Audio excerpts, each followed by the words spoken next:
anja kugirambulula.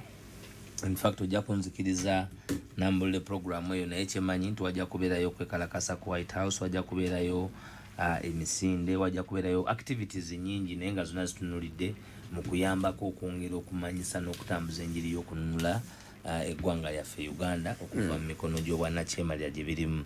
Munnange Kayongo okuggyako nnakyemalira olina okubeera ne kye bayita domestic and foreign policy. Ekyo kyo bw'oba tokiina kizibu kubanga ensi etambula na interlink. Zikwatagana mu policies nyingi ate ebya governance biri global.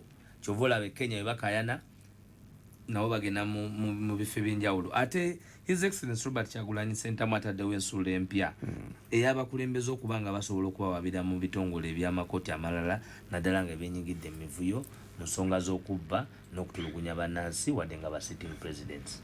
Omanyi Waiswa, oluusi waliwo ebintu ebijja ningamba nja kubibuuza gwe gojja okusobola okutangaaza eggwanga. Waliwo abali ku ludda oluvuganya gavumenti abalina enjogera yaabwe eri munda naye wano ffe mu programu eno tugiyita naamwatulira tetukweka